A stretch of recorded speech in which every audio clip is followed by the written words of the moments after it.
کمرے میں اس وقت بھیانک صورت آدمی کے 5 ساتھی موجود تھے اور بھیانک صورت آدمی ان سب کے آگے بیٹھا ہوا سگار کے کش لے رہا تھا۔ اس کے بیٹھنے کے انداز سے ظاہر تھا کہ وہ کچھ سوچ رہا ہے۔ ابھی تک اس نے گفتگو نہیں کی تھی اور اس کے ساتھیوں کی خاموشی بھی ظاہر کر رہی تھی کہ محفل جمے ہوئے زیادہ دیر نہیں گزری ہے۔ دفتن بھیانک صورت والے آدمی لیو کارٹ فنڈ نے اپنے ساتھی سے کہا، تو تم اپنے مقصد میں کامیاب رہے؟ یس باس، وہی آدمی بولا۔ اس شہر کا ایک مشہور بدماش میرو ہماری مدد کرنے پر آمادہ ہے۔ ٹھیک ہے، اس نے گردن ہلائی اور سگار کا دھواں چھوڑتا ہوا بولا، اس کو ٹریننگ کے واسطے بلا لو۔ میرا خیال ہے کہ تم یہ کام آسانی سے کر سکو گے۔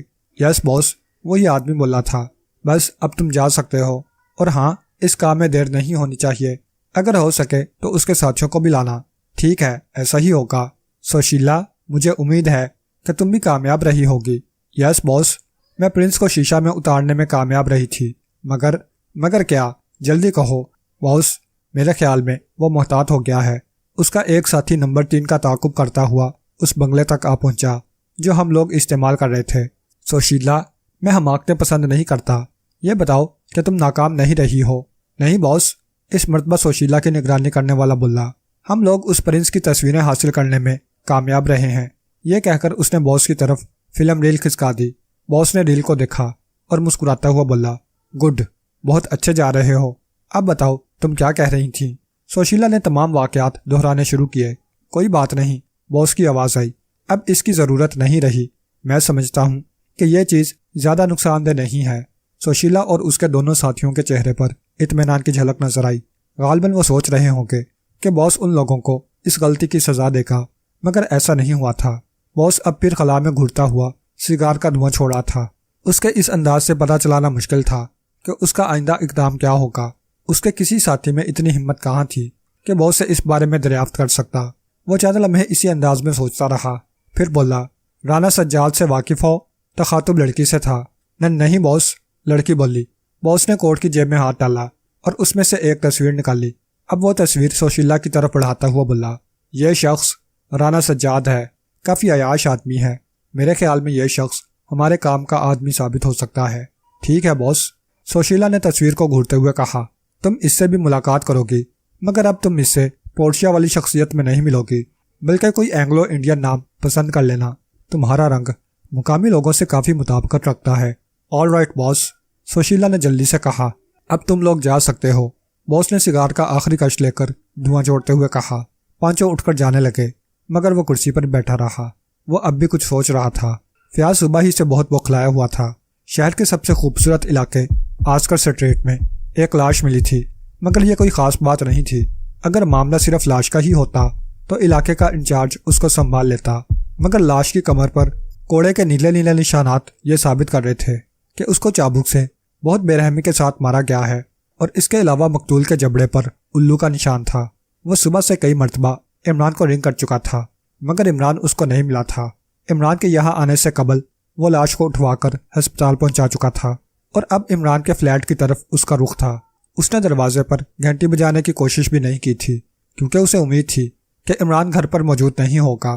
وہ تو صرف سلیمان وغیرہ سے عمران کی بابت دریافت کرتا، مگر دروازہ کھولنے کے ساتھ ہی اس کو عمران کی شکل نظر آئی، جو ایک ایئر گن سے کسی مکھی کا شکار کر رہا تھا۔ اس کے قریب ہی سلیمان کھڑا عمران کے نشانے کی داد دے رہا تھا۔ فیاض نے حیرت سے یہ منظر دیکھا، اگرچہ اس نے دروازہ اس قدر زور سے کھولا تھا کہ آواز کافی پیدا ہوئی تھی، مگر عمران کے انہماک میں ذرا سا بھی فرق نہیں آیا۔ وہ برابر مکھیوں کا نشانہ لیتا رہا۔ حد تو یہ ہے کہ سلیمان نے بھی فیاض کو قابل توجہ نہیں سمجھا تھا۔ فیاض کا غصہ لازمی بات تھی۔ وہ تیزی سے آگے بڑھا اور عمران کا کندھا جھنجھوڑ ڈالا۔ عمران اس انداز میں اچھلا جیسے کسی نے اس کے سر پر ٹھوکا مارا ہو، اور اس کے ساتھ ہی سلیمان بھی اچھل پڑا تھا، مگر فیاض اچھی طرح سمجھ چکا تھا کہ دونوں ہی اداکاری کر رہے ہیں۔ تم؟ عمران ہکلاتا ہوا بولا۔ ارے یار سپر، تم نے مجھے ڈرا ہی دیا تھا، عمران ہنس کر بولا، اور پھر دوسرے ہی لمحے سلیمان کو گھرا اور ڈپٹ کر بولا، سلیمان مرغا بن جا۔ کیوں صاحب؟ سلیمان مسکرایا، اور پتہ نہیں کیوں سلیمان کی اس مسکراہٹ سے فیاض کے تن بدن میں آگ لگ گئی، اور اس کا دل چاہنے لگا کہ عمران کے ساتھ ہی سلیمان کو بھی گولی مار دے۔ ابے کیپٹن صاحب اندر آ گئے، اور تو ان کا استقبال کرنے بھی نہیں بڑھا۔ مگر صاحب، میں تو آپ کی ہمت افزائی کر رہا تھا، سلیمان بولا۔ اگر میں داد نہ دیتا تو اس قدر بچت کیسے ہوتی؟ بچت؟ عمران حیرت سے بولا، کیا مطلب؟ اوہو صاحب آپ بہت بولے ہو۔ بات دراصل یہ ہے کہ آج کل مکھیوں کی تعداد کافی ہو گئی ہے اور شہر سے فنائل کی بوتل لانا بھول گیا۔ کیوں بھول گیا؟ عمران غرایا۔ او صاحب بھول کیا گیا، بس سمجھیے کہ ان پیسوں کی پکچر دیکھ ڈالی۔ اب سوچ رہا تھا کہ آپ سے دوبارہ پیسے مانگنے کی ہمت نہیں ہے، بہتر تھا کہ آپ کو نشانہ بازی کا شوق دلا کر مکھیوں کو ختم کرا دوں۔ ابے یہ جو 3 روپے کے چھرے ختم ہو گئے وہ؟ عمران غرایا۔ میں کیا کروں صاحب؟ سلیمان جھلا کر بولا، یہ تو مکھیوں کا فرض ہے کہ چھروں کی قیمت ادا کریں۔ اوہو اچھا۔ عمران مسکرایا اور بولا، بھاگ جا۔ پھر فیاض کو مخاطب کرتے ہوئے بولا، ہاں سپر، بہت دنوں بعد ملے ہو۔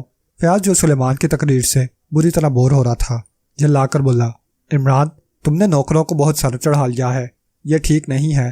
نہیں سپر پیارے، عمران نے ہنس کر کہا، سلیمان بہت عقل مند ہے، اس نے اس طرح 1.5 روپے کی فنائل کی بوتل بچا لی ہے۔ نمک حرام ملازم ہے میرا۔ نمک حلال صاحب۔ سلیمان جو پتہ نہیں کب آ گیا تھا جلدی سے بولا، ہاں نمک حلال۔ عمران نے فیاض سے کہا، بھلا بتاؤ کہ ایسا ملازم مل جائے گا جو میری زبان کی اصلاح بھی کر سکے۔ فیاض نے سوچا کہ اس وقت عمران تفریح کے موڈ میں ہے، اگر اس سے کام لینا ہے تو خوشامد کرنی پڑے گی۔ بھائی واہ، فیاض پھیکی سی مسکراہٹ سے بولا، اس ملازم کا جواب نہیں، واقعی بہت وفادار ہے۔ عمران نے حیرت سے فیاض کی شکل دیکھی، غالباً اس کو امید نہیں تھی کہ فیاض کا جواب یہ ہوگا۔ اس کا مطلب واضح طور پر یہی تھا کہ وہ بہت ہی ضروری قسم کی امداد کی توقع لے کر آیا ہے۔ عمران نے دیدے گھماتے ہوئے کہا، اچھا سپر، اب تم اپنی آمد کا مقصد بھی بتاتے چلو۔ یار کیا بتاؤں، آج پھر قتل کا کیس ہوا ہے۔ فیاض عمران کی سنجیدگی دیکھ کر بولا، مگر سپر، عمران نے کہا، جہاں تک میرا اندازہ ہے یہ قتل وغیرہ کے کیس مقامی پولیس کے پاس ہی جاتے ہیں۔ تم خواہ خواہ کیوں دبلے ہو رہے ہو؟ اگر معاملہ صرف قتل کا ہوتا تو کوئی بات نہ تھی۔ فیاض بولا، بلکہ مقتول کے جبڑے پر ایک الو کا نشان موجود تھا۔ او، عمران نے پرخیال انداز میں دیدے گھمائے اور بولا، میرے خیال میں ایسا ہوا ہوگا کہ قاتل کو قتل کرنے کے بعد اپنے الو ہونے کا احساس جلدی ہو گیا ہوگا اور اس لیے وہ بطور ثبوت بکو مت۔ فیاض جھنجھلا کر بولا اور دوسرے ہی لمحے پھر سنجیدہ ہو گیا۔ غالباً اس کو یاد آ گیا تھا کہ عمران سے کام لینا ہے۔ بڑے بھائی، عمران رو دینے والی آواز میں بولا، کیا الو کا نشان کسی قسم کے سینٹ کی علامت ہے؟ اگر ایسا ہے تو مجھے معاف رکھو، آج کل میں الوؤں سے بہت ڈرنے لگا ہوں۔ اگر کسی چیل کوے کی تصویر بنی ہوتی تو اس کو مٹانے میں تمہاری امداد کرتا۔ فیاض نے اپنا سر دونوں ہاتھوں سے تھام لیا۔ غالباً وہ عمران سے اس کی توقع نہیں رکھ سکتا تھا۔ پھر عمران کی چہکتی ہوئی آواز آئی، سپر، کیا بات ہے؟ تفصیل سے بتاؤ۔ ایسا معلوم ہوتا ہے جیسے تمہارے چہرے سے یتیمی برس رہی ہو، مگر تمہاری بیوی تو ابھی زندہ ہے۔ فیاض طویل سانس لے کر رہ گیا۔ عمران اس کی شکست کو دیکھ کر اس کی بات سننے پر آمادہ نظر آیا۔ ہاں اب بتاؤ سپر، میں تمہاری کیا مدد کر سکتا ہوں؟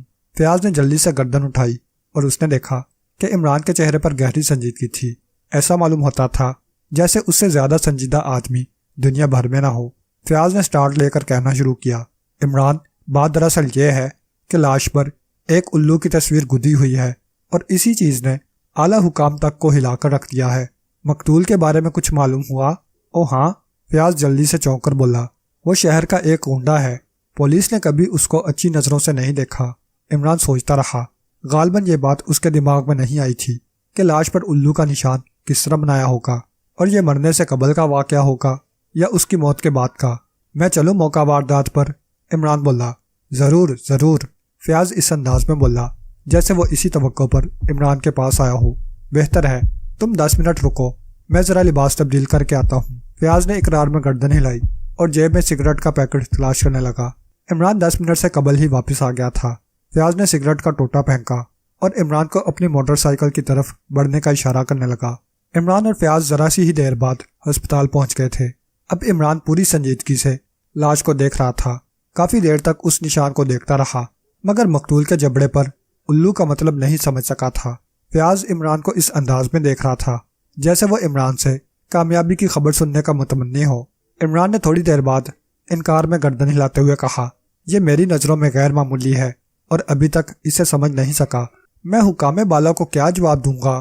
فیاض رونی صورت بنا کر بولا، ابے تو کیا یہ قتل تم نے کیا ہے؟ عمران نے ہاتھ نچا کر کہا، یا تم مجھے شرلاک ہومز سمجھتے ہو کہ آنکھ بند کر کے فوراً قاتل کا نام ماں ولدیت بتا دوں گا۔ عمران سنجیدگی سے بات کرو، فیاض اسی لہجے میں بولا۔ تم میری پوزیشن کو نہیں سمجھتے۔ ٹھیک ہے، عمران نے جواب دیا، قاتل قاتل ہے، اس کی گرفتاری میں وقت صرف ہوگا۔ تم اپنے حکام سے یہ کہہ سکتے ہو کہ تمہارے ماتحت پوری تندہی سے اس کیس پر کام کر رہے ہیں۔ فیاض کچھ نہ بولا، اس کی صورت سے اندازہ ہو رہا تھا کہ وہ عمران کے جواب سے مطمئن نہیں ہے۔ اس کا ریکارڈ ہے تمہارے پاس؟ عمران پرخیال انداز میں بولا۔ ہاں، میں نے آج ہی دیکھا ہے۔ فیاض جلدی سے بولا، یہ مقامی گنڈا ہے، اکثر تنہا ہی ڈاکے ڈالتا ہے، جیب وغیرہ کاٹنے کے الزام میں 2 بار کا سزا یافتہ ہے۔ تم کو یقین ہے کہ یہ شخص مقامی گنڈا ہے؟ عمران فیاض کی آنکھوں میں دیکھتا ہوا بولا۔ فیاض نے اقرار میں گردن ہلا کر برا سا منہ بنایا۔ اس کے اندازے کے مطابق عمران نے غیر متعلق بات چھیڑ دی تھی۔ اچھا سپر، میں اس کے متعلق معلومات حاصل کروں گا، اب اجازت دو۔ فیاض سوچ رہا تھا کہ عمران اپنے مقصد میں کامیاب نہیں ہو سکا، اس واسطے اکتانے والے انداز میں گردن ہلاتی۔ عمران گیٹ سے باہر نکلا اور ٹیکسی سٹینڈ کی طرف بڑھنے لگا۔ اس کا ذہن اس وقت الو کی کردان کر رہا تھا۔ بھیانک صورت آدمی بڑے خونخوار انداز میں سوشیلا کو گھور رہا تھا۔ اس کے ہاتھ میں چابک تھا اور اس کے چاروں ساتھی اس کے قریب ہی تھے اور اس کی آنکھوں سے شعلے برس رہے تھے۔ سوشیلا، وہ گھرایا۔ یس باس۔ سوشیلا بری طرح کانپ گئی۔ اس نے باس کا یہ انداز پہلی مرتبہ ہی دیکھا تھا۔ تم کہتی تھیں کہ پرنس کے فوٹو حاصل کر لیے گئے ہیں؟ یس باس، سوشیلا جو کسی قدر مطمئن ہو چکی تھی بولی۔ فوٹو خود پارتگر نے لیے ہیں، بکواس مت کرو، باس گھرایا۔ یہ عمران ہے۔ عمران؟ سوشیلا نے تعجب سے باس کی طرف دیکھا۔ انداز ایسا ہی تھا جیسے وہ باس کو پاگل سمجھ رہی ہو۔ ہاں، عمران، مقامی محکمہ سراغ رسانی کے ڈائریکٹر جنرل کا لڑکا عمران، جو اکثر پولیس وغیرہ کے کیس بھی حل کرتا ہے۔ یہ پرنس ہرگز نہیں ہو سکتا۔ باس، سوشیلا اس سے آگے کچھ نہ بول سکی۔ تم نے اس سے ملاقات کس طرح کی تھی؟ باس گھرایا۔ سوشیلا نے پورا واقعہ دہرا دیا۔ ممکن ہے وہ ریکس میں کسی اور مقصد سے گیا ہو، مگر اب میں دعوے سے کہہ سکتا ہوں کہ وہ ہماری راہ پر لگ چکا ہوگا۔ مگر باس، اس کے ساتھ اس کے باڈی گارڈ اور سیکورٹی کہہ رہے تھے کہ وہ حقیقت میں پرنس ہے۔ زیادہ حماقت کی ضرورت نہیں ہے۔ باس نے جیب سے وہی فلم ریل نکالی جو عمران اور سوشیلا نے مشترکہ طور پر کھنچوائی تھی اور اس کے ٹکڑے ٹکڑے کرنے لگا۔ پھر باس خاموش ہو گیا۔ اب وہ کچھ سوچ رہا تھا۔ سوشیلا اور اس کے دونوں ساتھیوں کی حالت دگرگوں تھی۔ تھوڑی دیر کے بعد باس کی آواز آئی، اگر تم اتنا وقت کسی دوسرے کو مسحور کرنے میں گزارتی تو ہم کو کافی فائدہ ہو سکتا تھا۔ باس، سوشیلا بولی، آخر یہ عمران ہے کون؟ میرے خیال میں تو اس سے خوفزدہ ہونا بیکار ہے۔ وہ اگر واقعی پرنس نہیں ہے تو یقین کیجئے کہ کسی کینچوے سے بھی زیادہ بے ضرر ہے۔ باس کے چہرے پر مسکراہٹ آ گئی، مگر اس کے تمام ساتھی شناخت کر سکتے تھے کہ وہ مسکراہٹ طنزیہ تھی۔ وہ بولا، جس کا تم کینچوے سے بھی زیادہ بے ضرر کہہ رہی ہو وہ در حقیقت سانپ سے بھی زیادہ زہریلا ہے۔ میری اطلاعات کے مطابق دنیا میں 2 آدمی سب سے زیادہ خطرناک ہیں۔ ایک وہ ہے جس سے ہمارے سابق سربراہ ٹویوڈا نے شکست کھائی، جس کو لوگ کرنل فریدی بالمعروف گردن توڑ بخار کہتے ہیں، اور ٹویوڈا کی ہدایت ہے کہ عمران نامی شخص سے بچ کر رہنا۔ کیا آپ نے عمران کو دیکھا ہے؟ سوشیلا بولی، نہیں، مگر اس کی تصویر ہمارے پاس ہے۔ دنیا کے تمام اہم آدمیوں کے بارے میں معلومات ہمارے پاس موجود ہیں، ان میں یہ شخص عمران کافی خطرناک ہے۔ سوشیلا اور اس کے دونوں ساتھی اس انداز میں باس کو دیکھ رہے تھے جیسے ان کو اس کی بات کا یقین نہ ہو، اور یقین آ بھی کیسے سکتا تھا جبکہ وہ عمران کی احمقانہ حرکتیں اپنی آنکھوں سے دیکھ چکے تھے۔ ان کے اندازے کے مطابق وہ کوئی احمق شخص تھا۔ لیو کارٹ فن نے شاید ان لوگوں کے ذہنوں کو پڑھ لیا تھا۔ وہ طنزیہ انداز میں مسکراتا ہوا بولا، تم اس شخص کو بے وقوف کہہ سکتے ہو جس نے ٹویوڈا کے ساتھیوں کو بے وقوف بنا دیا ہے۔ کیا اس حقیقت سے تم انکار کر سکتے ہو؟ سنو، عمران وہ شخص ہے جس نے لندن کے زلزلے، میکلارنس، بین الاقوامی مجرم سنگھ ہی اور سینکڑوں مجرموں کو قانون کے حوالے کیا۔ اس کے تمام ساتھی حیرت سے اس کی گفتگو سن رہے تھے اور ان کو تعجب بھی ہو رہا تھا۔ باس کچھ دیر رک کر پھر بولا، ٹھہرو، میں تم کو عمران کا فائل دکھاتا ہوں۔ یہ کہہ کر وہ کمرے میں گیا۔ اس کی واپسی جلدی ہوئی تھی۔ اب اس کے ہاتھ میں ایک فائل تھا۔ اس نے ایک صفحہ کھول کر اپنے ساتھیوں کو دکھایا اور بولا، کہو، یہی عمران ہے نا؟ پانچوں نے اقرار میں گردن ہلائی۔ باس نے عمران کی تصویر کے نیچے لکھی ہوئی عبارت پڑھنی شروع کر دی۔ یہ جاپانی زبان میں تھی۔ باس کہہ رہا تھا، نام علی عمران، ڈائریکٹر جنرل رحمان کا لڑکا ہے، اکثر پولیس کے کیسوں میں مقامی پولیس کی امداد کرتا ہے، بڑے بڑے بین الاقوامی مجرموں کا سر توڑ چکا ہے، اس کا طریقہ کار ہے کہ خود کو احمق پوز کر کے دشمنوں کو پھانستا ہے۔ مشہور ہے کہ اس کے ہاتھ سے آج تک کوئی شکار بچ کر نہیں نکلا۔ یہ کہہ کر اس نے فائل رکھ دی اور اپنے ساتھیوں کی طرف دیکھنے لگا۔ اس کے تمام ساتھی اس کو حیرت سے دیکھ رہے تھے۔ مگر تم لوگوں کو اس سلسلے میں فکر ہونے کی ضرورت نہیں، وہ اس انداز میں بولا جیسے اپنے حریفوں کو حقیر سمجھتا ہو۔ تم لوگ عظیم ٹویوٹا کے ساتھی ہو، ٹویوٹا جس سے شیطان بھی پناہ مانگتا تھا، اور آج بھی جاپان کی مائیں ٹویوٹا کا نام لے کر اپنے بچوں کو ڈراتی ہیں۔ ٹویوٹا کے ساتھی عمران کے لیے سخت کھڈی ثابت ہوں گے۔ لیو کارٹفن کے اس جملے پر اس کے ساتھیوں کے چہروں پر رونق آ گئی۔ وہ کہہ رہا تھا، میں دیکھوں گا کہ عمران میں کیا چیز ہے، اب اس ملک میں عمران ہوگا یا لیو کارٹفن۔ وہ پرغرور انداز میں بولا، اب ہمارے لیے کیا حکم ہے باس؟ ان میں سے ایک بولا، صرف عمران کی طرف سے چوکنے رہو، میں خود اس کو چھیڑنا پسند نہیں کرتا۔ اگر وہ ہماری راہ میں آیا تو یقیناً موت اس کا مقدر بن جائے گی۔ عظیم ٹویوٹا کے دستے راست لیو کارٹفن سے ٹکرانا بچوں کا کھیل نہیں ہے۔ لیو کارٹفن نے پرغرور لہجے میں کہا، اس میں کیا شک ہے باس؟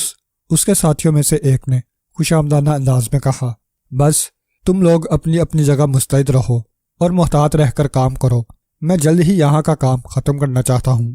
آل رائٹ باس، سب نے مل کر کہا، اب تم لوگ جا سکتے ہو، میں تم سے اتنی ہی بات کہنا چاہتا تھا۔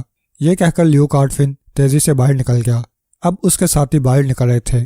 عمران سوچ رہا تھا کہ بلیک زیرو سے حماقت ہو جانے کی وجہ سے کھیل بگڑ گیا ہے اور اب وہ جاپانی لڑکی پورشیا اس کی طرف توجہ نہیں دے گی، لہٰذا دوسرے زاویہ سے ان لوگوں کو چیک کرنا پڑے گا۔ فیاض سے رخصت ہو کر وہ اس علاقہ کی طرف بڑھا تھا جو کہ گنڈوں کی بستی کہلاتی تھی۔ سونا گری مقامی بدماشوں کا اڈا تھا، یہاں پر رہنے والے گنڈوں کے متعلق معلومات حاصل ہو سکتی تھیں۔ عمران نے سونا گری کے قریب ہی اپنی 2 سیٹر کار کو روکا اور اس کو کیفے کے قریب پار کر کے آگے بڑھ گیا، مگر وہ سونا گری پہنچنے سے پہلے اپنا حلیہ تبدیل کرنا نہیں بھولا تھا۔ اب اس کے جسم پر کوٹ نہیں تھا، ٹائی بھی اتار پھینکی تھی، گرے بال کے بٹن کھول رکھے تھے اور بال پیشانی پر آ گئے تھے۔ اس کے علاوہ اس کے ہاتھ میں ایک سگریٹ بھی تھا جس کو وہ بڑی بے نیازی سے پھونکتا جا رہا تھا۔ ارد گرد کے حالات سے بھی بے خبر نہیں تھا کیونکہ اسے اچھی طرح معلوم تھا کہ یہ گنڈوں کی بستی ہے، لہٰذا وہ اس وقت خود بھی گنڈا معلوم ہو رہا تھا۔ وہ آدھے گھنٹے تک اس علاقے کے چکر لگاتا رہا مگر کوئی قابل ذکر بات اسے نظر نہ آئی۔ پھر عمران تھک کر ایک گندے سے کیفے میں گھس گیا۔ یہاں پہلے سے 10-12 آدمی بیٹھے ہوئے تھے اور کیفے میں ریکارڈنگ ہو رہی تھی اور گیٹ پر لکھا ہوا تھا آزاد کیفے۔ عمران اچھی طرح جانتا تھا کہ یہاں کس قسم کے لوگ ہوں گے، ان میں اس کے کام کے آدمی بھی ہو سکتے تھے، اور اسی انداز پر اس نے ریکارڈنگ والے ہوٹل کا انتخاب کیا تھا، ورنہ اس جگہ کی چائے وہ زندگی بھر کوشش کے باوجود بھی حلق سے نہیں اتار سکتا تھا۔ کیا لاؤں صاحب؟ ایک بیرا عمران کے سر پر آ موجود ہوا۔ عمران نے اس کو دیکھا، اس کے چہرے پر ہلکی سی فرنچ کٹ داڑھی تھی، شکل سے خوفناک معلوم ہو رہا تھا۔ عمران چند لمحے اس کی صورت دیکھتا رہا، بیرا اس کی صورت تک رہا تھا اور عمران سوچ رہا تھا کہ کیا کرے۔ اس جگہ چائے حلق سے اتارے بغیر بیٹھنا ناممکن تھا۔ صاحب جلدی کرو، اپن کو دوسرا کام بھی ہے۔ دیکھو بیرا، عمران نے کہا، مگر اس سے قبل ہی بیرے نے عمران کو ٹوک دیا۔ صاحب تم یہ بیرا کس کو بولتا ہے؟ اپن کو ٹیبل مین بولو۔ اس کی آواز میں غصہ تھا۔ بہت اچھا ٹیبل مین صاحب، عمران مسکرا کر بولا، کیا چائے کے علاوہ یہاں اور کچھ نہیں مل سکتا؟ ہاں صاحب، بیرے نے کہا اور کھانوں کی قسمیں ایک سانس میں گنوانا شروع کر دیں اور آخر میں بولا، ٹھنڈا بھی ملے گا؟ او بہت بہت شکریہ، عمران جلدی سے بولا۔ بس تو پھر ایک ٹھنڈا ہی لے آؤ۔ بیرے نے تعمیل میں دیر نہیں کی تھی، وہ چند منٹوں میں کوکا کولا کی بوتل لے آیا۔ عمران نے اس کو رکنے کا اشارہ کیا۔ بیرا رک کر عمران کی شکل دیکھنے لگا۔ عمران نے اخبار کی ایک تصویر بیرے کو دکھائی اور بولا، یہ صاحب ادھر نہیں آتے؟ بیرے نے ایک فلک شگاف کہکا لگاتے ہوئے کہا، بابو صاحب اپنے کو ایسا لگتا ہے جیسے تم چرس پیے ہوئے ہو۔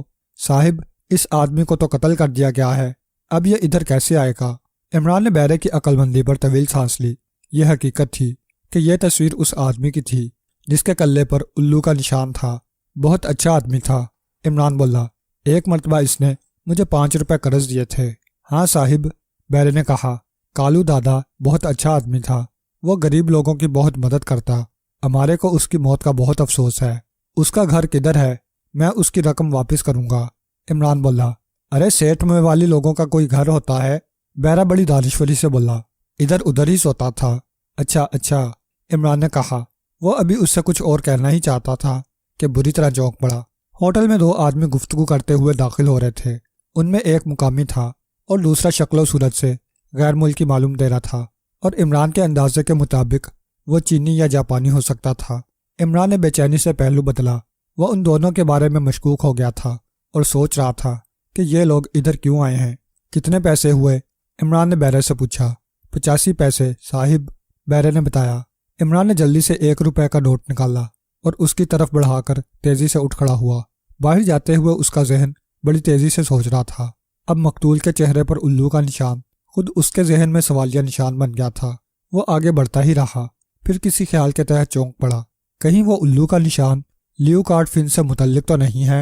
او، یقیناً ایسا ہی ہے۔ ٹویوٹا بھی زیادہ تر کام مقامی لوگوں سے لیتا تھا۔ الو اور گدے والی کہانی دہراتا تھا۔ چشمے زد میں تمام واقعات اس کی سمجھ میں آ گئے۔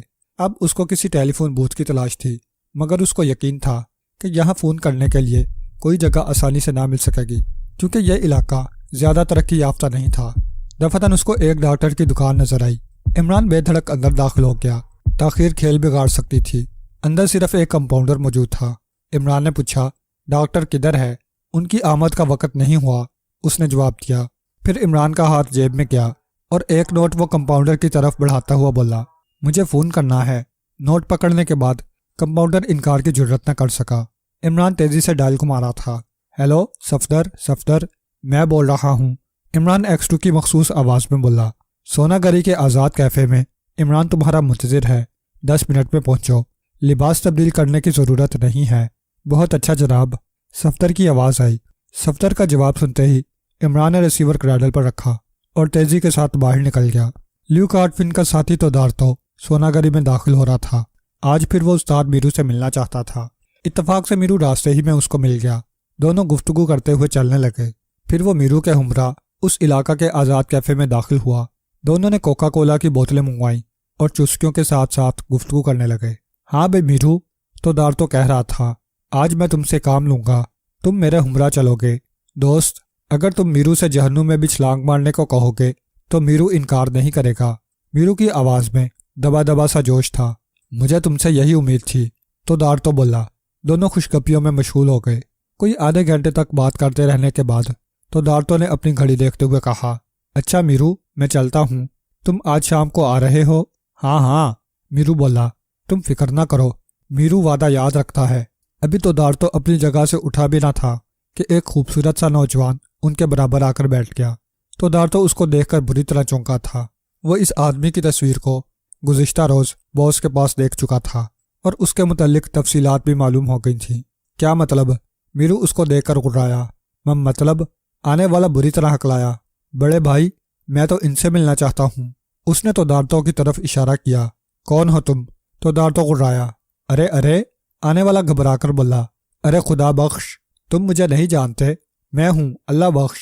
بکو مت، تو غرایا، تم یقیناً کوئی بدماش ہو اور میری دوستی کا دعویٰ کر رہے ہو۔ زبان سنبھال کر، وہ غرایا، میں بہت برا آدمی ہوں، تم میری بے عزتی خراب نہیں کر سکتے۔ میرو حیرت سے دونوں کی شکل تک رہا تھا۔ شاید یہ سوچ رہا تھا کہ یہ معاملہ کیا ہے۔ میں کوئی قرض تھوڑا ہی مانگ رہا ہوں، شٹ اپ، تو غرایا، اور اس کے ساتھ ہی اس کا ہاتھ چل پڑا۔ مگر دوسرے ہی لمحے وہ ہاتھ دبانے لگا، کیونکہ وہ تو کرسی سے ٹکرایا تھا اور اجنبی اسے پوری تشویش نظروں سے دیکھ رہا تھا۔ کون ہو تم؟ میرو نے غرا کر عمران سے کہا۔ تم چپ رہو، میں خدا بخش سے بات کروں گا۔ یہ میرا قرضہ واپس دے گا یا نہیں؟ کیسا قرضہ؟ میرو حیرت سے بولا۔ ارے اس کے والد کے انتقال پر 12.5 آنے قرض دیے تھے، آج تک واپس نہیں کیے۔ میرو شاید عمران کا مطلب سمجھ چکا تھا کہ یہ شخص زبردستی ہی ہنگامہ کرنا چاہتا ہے۔ اس نے ایک ہاتھ تیزی سے عمران کے منہ پر مارا، مگر اس کے ہاتھ کا حشر بھی تو سے مختلف نہ تھا۔ میرو کے ہاتھ میں بری طرح چوٹ آئی تھی، وہ اسے کیسے برداشت کرتا؟ وہ غرا کر پلٹا۔ اب اس کے ہاتھ میں چاقو بھی نظر آ رہا تھا۔ اجنبی بڑی پھرتی سے الگ ہٹا اور تو سے بولا، مسٹر رسول بخش، معاف کرنا، اللہ بخش، مجھے بچا لو، اب نہیں مانگوں گا پیسے۔ تو حقارت امیز نظروں سے عمران کو دیکھ رہا تھا۔ غالباً سوچ رہا ہوگا کہ باس تو خواہ اس بے وقوف سے نوجوان سے خوفزدہ ہیں، آج اس کا قصہ ہی ختم ہو جائے گا۔ مگر وہ ابھی پوری طرح سوچ بھی نہ سکا تھا کہ اس احمق سے نوجوان نے اس کو اٹھا کر میرو کے اوپر پھینک دیا۔ میرو نے ہٹنے میں جلدی کی تھی، ورنہ چاقو تو کے سینے کے پار ہو جاتا۔ تو دارتو زمین پر پڑا سانسیں لے رہا تھا۔ میرو نے اس پر چھلانگ لگا دی۔ اجنبی اپنی جگہ سے ہلا بھی نہ تھا۔ جیسے ہی میرو نے اس پر حملہ کیا، اس کا ہاتھ اجنبی کے ہاتھوں میں پھنس گیا اور میرو نے محسوس کیا کہ اگر اس نے ہاتھ کو جھٹکا دے کر چھڑانے کی کوشش کی تو ہڈی ضرور ٹوٹ جائے گی۔ اجنبی نے خود ہی میرو کے ہاتھ کو جھٹکا دیا۔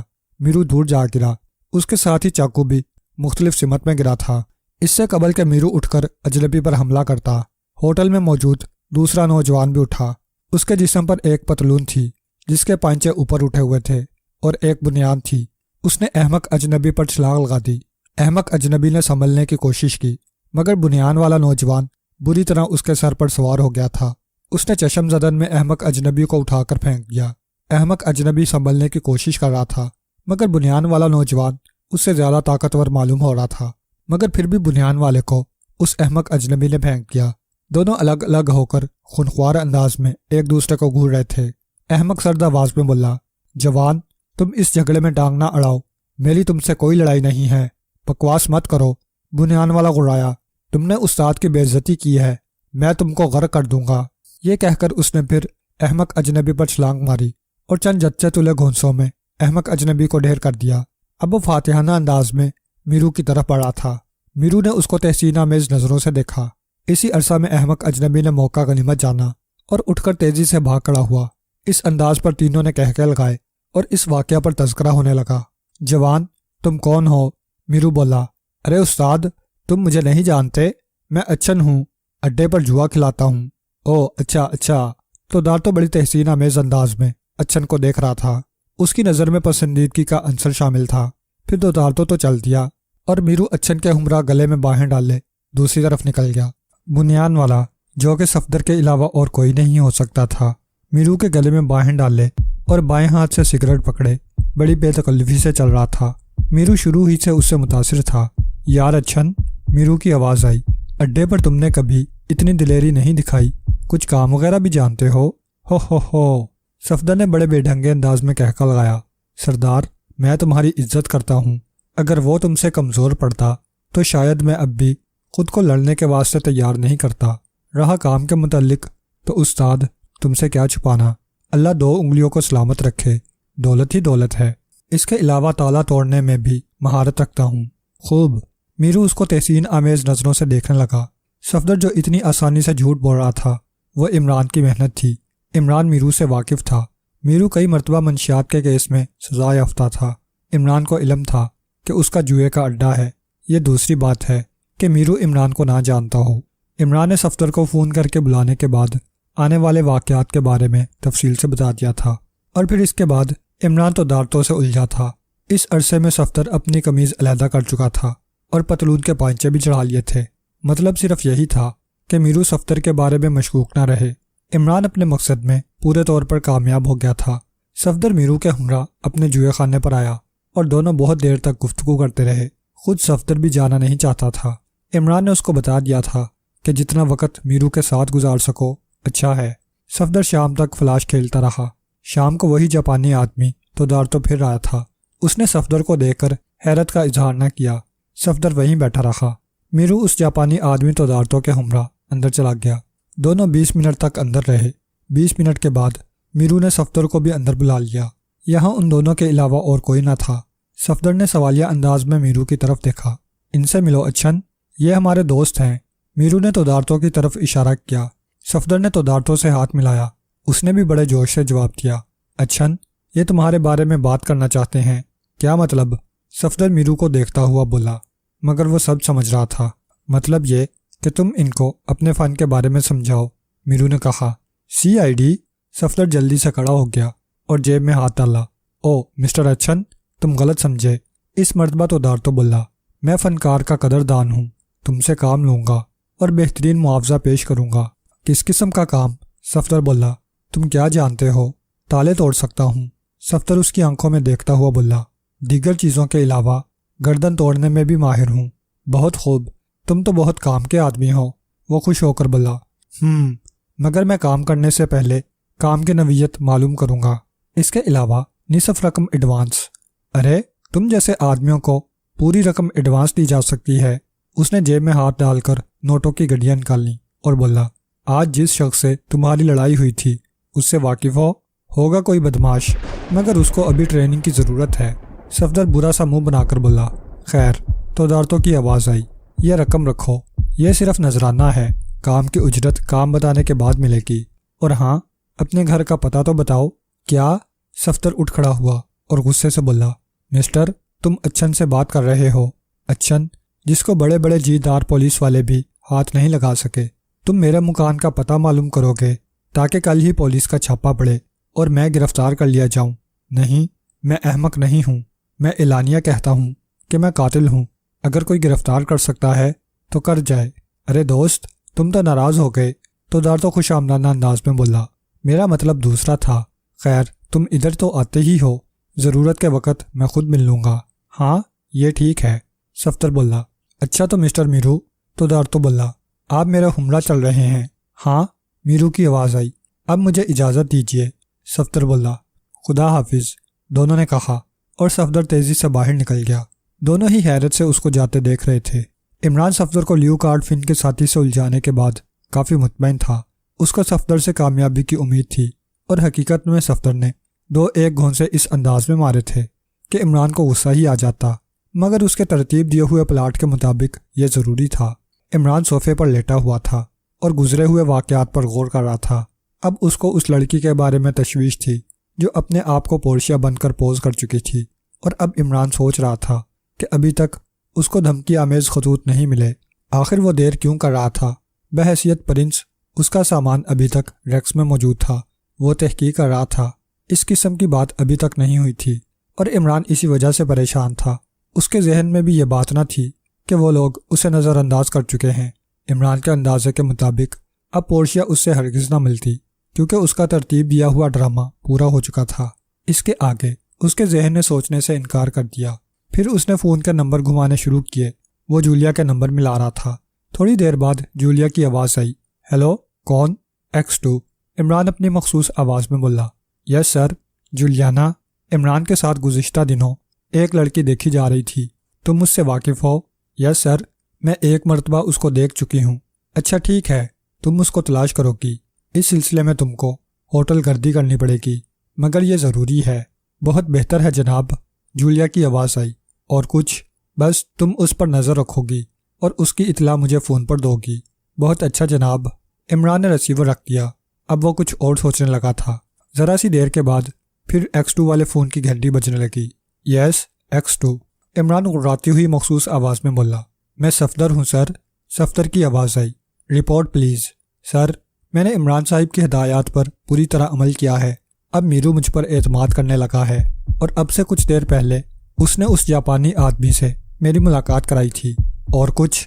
جناب، میرے اندازے کے مطابق میرو اس کے ساتھ کہیں جائے گا۔ میں نے بہت مدھم سی آواز سنی تھی، مگر ان لوگوں کا تعاقب کرنے سے پہلے آپ کی اجازت لینی ضروری تھی۔ ویری گڈ صفدر، عمران بحیثیت X2 بولا۔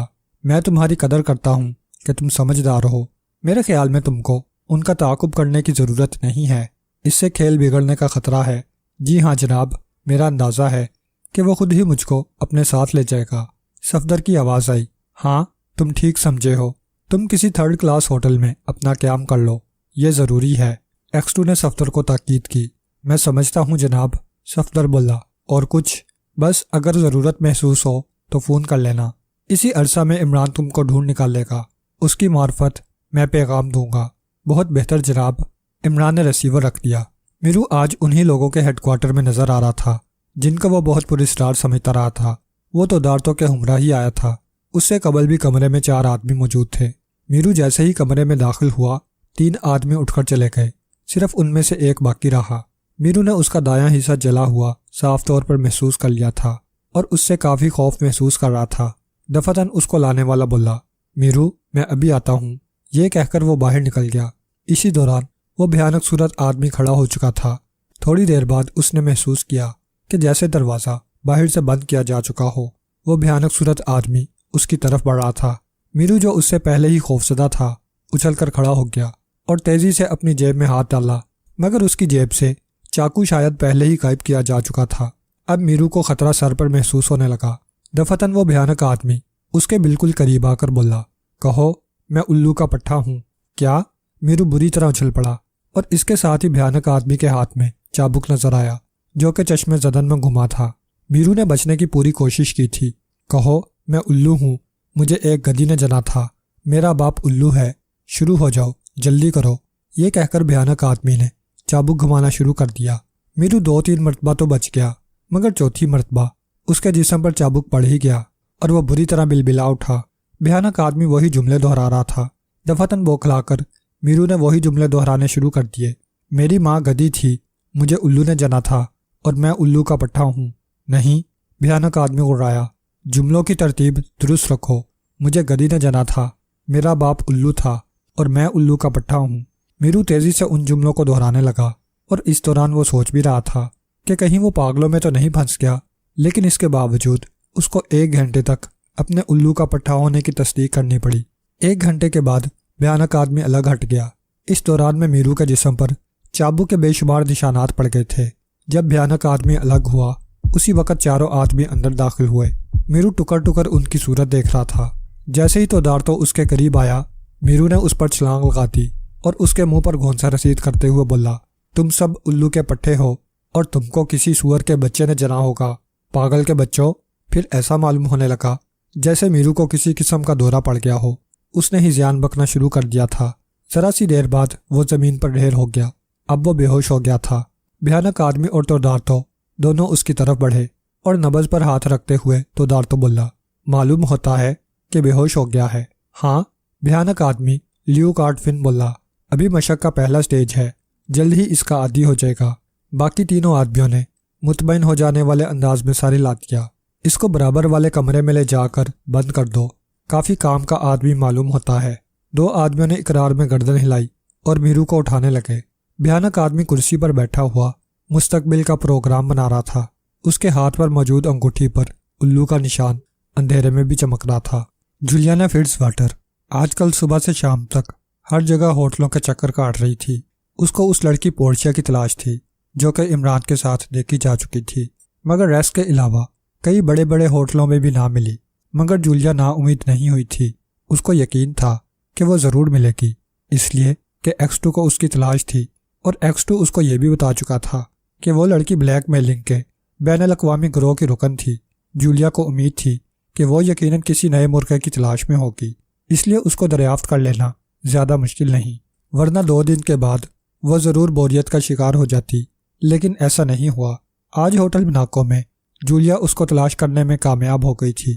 پورشیا ہوٹل میں شہر کی مشہور شخصیت کنور ناشاد کے ہمراہ بیٹھی ہوئی تھی۔ دونوں شراب کے جام انڈیر رہے تھے۔ جولیا خاموشی سے ان کی سیٹوں سے 2-3 سیٹیں چھوڑ کر الگ بیٹھ گئی۔ وہ صرف اس کی نگرانی کرنا چاہتی تھی۔ ناشاد اور پورشیا 1 گھنٹے تک ہوٹل میں رہے، پھر وہ کہیں چلنے کا پروگرام بنانے لگے۔ جولیا ان سے اتنی دور تھی کہ ان لوگوں کی آواز سن سکتی تھی۔ وہ دونوں شہر کے ایک خوبصورت علاقے ہل پارک جانے کا پروگرام بنا رہے تھے۔ جولیا نے ان لوگوں کے اٹھنے سے قبل ہی ہوٹل کا بل ادا کیا اور باہر نکلنے کی تیاری کرنے لگی تھی۔ اس کو امید تھی کہ کنور کے پاس کار ہوگی اور دونوں اسی میں سوار ہونے کی تیاری کریں گے۔ اس کا اندازہ غلط نہیں تھا۔ وہ جلد ہی باہر نکل آئے۔ کنور خود ہی کار کو ڈرائیو کر رہا تھا اور پورشیا اس کے برابر اس انداز میں بیٹھی جیسے اس پر قربان ہو جانے کا پروگرام بنا رہی ہو۔ آدھے گھنٹے کے بعد دونوں ہل پارک پہنچ گئے تھے۔ جولیا برابر اس کا تعاقب کر رہی تھی۔ وہ اب ہل پارک آ چکے تھے۔ کار سے نکل کر وہ دونوں ایک دوسرے کی کمر میں ہاتھ ڈالے خراما خراما چلتے ہوئے مصنوعی جھیل کی طرف آ گئے۔ مصنوعی جھیل ہل پارک کا سب سے خوبصورت حصہ تھی، جہاں اکثر نوجوان جوڑے تفریح کرنے آیا کرتے تھے۔ دونوں جھیل کے ایک کنارے بیٹھ گئے۔ پورشیا اس انداز میں گفتگو کر رہی تھی جیسے خوابوں کی سرزمین میں کھوئی ہوئی ہو۔ اچانک گفتگو کرتے کرتے اس کا پاؤں پھسلا اور وہ مصنوعی جھیل میں گر پڑی۔ کنور ناشاد نے جھیل میں چھلانگ مارنے میں دیر نہیں کی، وہ فوری طور پر کود پڑا۔ اس عرصہ میں پورشیا 2-3 ہچکولے لے چکی تھی۔ کنور ناشاد نے جلدی اس کو پکڑ لیا۔ کچھ دیر بعد وہ پورشیا کو کاندھے پر ڈالے تیزی سے باہر نکل رہا تھا۔ اس دوران میں کافی لوگ ان کے پاس جمع ہو گئے۔ سب حیرت اور تعجب کے ملے جلے جذبات سے ان کو دیکھ رہے تھے اور پورشیا ابھی تک بے ہوش تھی۔ جولیا کو تعجب تھا کہ پورشیا اتنی آسانی سے کیسے بے ہوش ہو گئی، جبکہ جھیل زیادہ گہری بھی نہیں تھی، اور اگر وہ بے ہوش ہو بھی گئی تھی تو اس کو اب تک کنور سے چمٹے نہیں رہنا چاہیے تھا۔ پورشیا کنور کے کندھے سے بالکل لگی ہوئی تھی اور جولیا یہ اندازہ کیے بغیر نہ رہ سکی کہ وہ جان بوجھ کر ایسا کر رہی ہے اور در حقیقت بے ہوش نہیں ہے۔ اس دوران جولیا نے خاص طور پر یہ محسوس کیا تھا کہ چند آدمی بڑی تیزی سے لائٹر جلا رہے تھے۔ ان کے منہ میں سگریٹ تھے مگر لائٹر سے شعلہ نہیں نکل رہا تھا۔ وہ تعداد میں 3 تھے۔ دفتن جولیا کا ذہن سپائی کیمرے کی طرف گیا۔ ایک مرتبہ وہ لائٹر نما سپائی کیمرہ عمران کے پاس دیکھ چکی تھی اور اس کو اچھی طرح یاد تھا کہ سپائی کیمرہ اس موقع پر کام کر سکتا ہے۔ جولیا کے اندازے کے مطابق اس وقت تک پورشیا کے ساتھی کافی تصویریں اتار چکے تھے۔